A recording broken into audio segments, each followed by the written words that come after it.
everyone to the beginning of the plenary session in our public advocacy for the 2009 National Whistleblower Assembly. You know, the theme of this conference is the end of the Dark Ages, putting on the lights together. And we're going to have to turn on the lights together because, to mix metaphors, it's still the darkest before the dawn for federal employees who blow the whistle on fraud, waste, and abuse. The track record since the last time Congress passed this law made it the strongest free speech law in history on paper.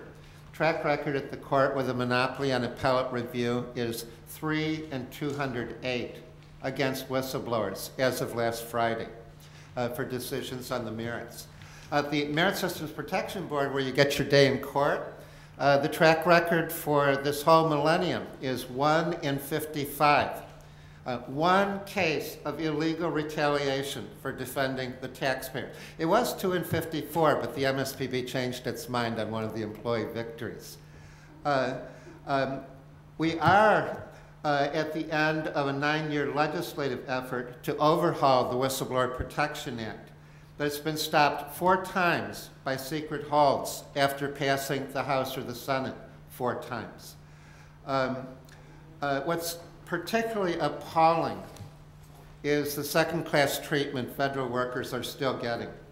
When President Bush came into office, he ordered all federal employees who witnessed fraud, waste, or abuse to report it, that it was their obligation to disclose it, and that was his orders.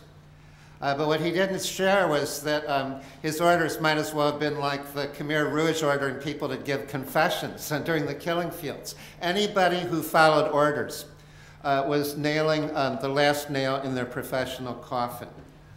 In stimulus spending, we have best practices, whistleblower rights for those receiving the money, but no rights for those responsible to keep the spending honest. The government has pledged unprecedented accountability, but who is supposed to do it if the federal employees don't have the right to defend the taxpayer? You know, since last fall, Congress has found time to pass $1.5 trillion in new spending by taxpayers, but they haven't found time to pass structural checks and balances so that people could challenge misspending in that money. And there is no excuse for accountability to stay in the back of the bus. You know, there was balking at putting whistleblower rights on this legislation through the regular order, but not for spending over $1 trillion. And we have to have the same rules for accountability that we do for taxpayer spending. You know, but after 30 years of struggling in the free speech wilderness, we can see the promised land right now. We're within a few months of a whistleblower law that will be the global gold standard for free speech rights by government employees. And we can do this.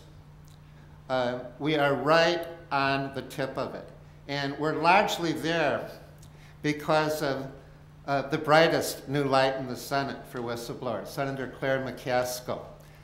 When I was watching the election returns in 2006 in Missouri and went to bed not knowing who had won the results, I had no idea how important it was going to be for whistleblowers that in the morning Senator McCaskill had been elected. No member of the Senate has done more to strengthen whistleblower rights since the 2006 elections than Senator McCaskill. And she's only been here 2 years. It is thanks to her that we've had a breakthrough on whistleblower rights for contracting. She, through her staff and through her leadership, got us jury trials for the employees of the Halliburtons and the Bechtels and the others getting $400 billion in defense contracts. And it is thanks to her office's work that we went from just having token whistleblower protections to the best practices, the strongest whistleblower law passed to protect those who challenge stimulus misspending among recipients. We owe so much to Senator McCaskill, and I'm just very proud to introduce her, and when she finishes her speech, give her an award for her contributions.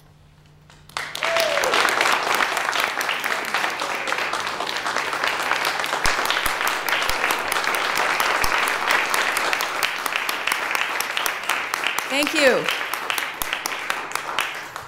It is wonderful to be in this room.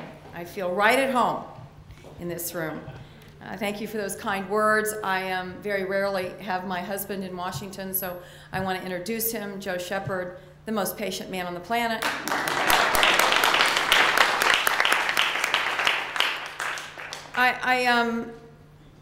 I'd like to tell you I'm not going to speak for very long. I know you all have other speakers, but I do want to tell you why I am so focused on this issue. I want to tell you how I got here. Why is it that I came to Washington and immediately gravitated towards trying to strengthen the laws for whistleblowers? Well, I started out as an assistant prosecutor.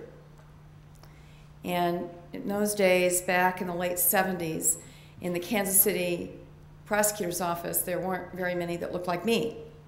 In fact, for a period of time, there was the only one that looked like me. It was a very male-dominated office. And unfortunately, because of that, I found myself with really hard cases sometimes, cases that were very difficult to make. And many of them were not very glamorous. They were things like food stamp fraud and, burglaries and things that, especially at the beginning, before I kind of earned my keep, they were really throwing me what was known around the office as the dogs. And during that period of time, I began to respect the power of a good witness, a factual witness, the power of someone who was there and who saw what happened and could convey it with courage. I saw both kinds. I saw witnesses that refused to say anything because they were worried about themselves, and I saw witnesses that were able to step across the line and say, I'm going to talk about this because it's for the greater good. And the most heartbreaking thing is my career progressed. I became the boss of that office in the 90s. And time after time, we would have the most horrific violent crimes that we could not move forward on because we couldn't find that factual witness that was willing to be brave and courageous and step up. Then I moved on to the auditor's office, and we were able to do some really bang-up audits. I mean, some stuff that, with not only was there smoking guns, there were bonfires. And invariably, every time we did one of these audits that was so strong, it could always be traced back to a whistleblower. Someone who was a fact witness, who was quote unquote at the scene of the crime, and who was willing to step across that line, be courageous, and speak out publicly for the greater good. And Missouri, believe me, you think the federal law for whistleblowers is bad. I mean, it is a horrible law for whistleblowers in Missouri. In fact, the only protection the whistleblowers have in Missouri was to talk to the state auditor's office. Woohoo for me. Not good for the rest of the government. But we were able to, I think, do some cutting-edge audit work because of that little thread of protection that whistleblowers had in the state auditor's office where we could protect them. So you understand why I came here with a penchant for protecting whistleblowers. And I am pained by the patchwork quilt of whistleblower law in the federal statutes. I know that this has happened in fits and starts throughout the years. You have OSHA with one thing, and then you have Sarbanes-Oxley with something different. And it is very frustrating, I think, for many of you who are so familiar with the federal law to make rhyme or reason as to why is it this way in one law and not this way in another law. And I can't really tell you that I can get that fixed in the next year or so.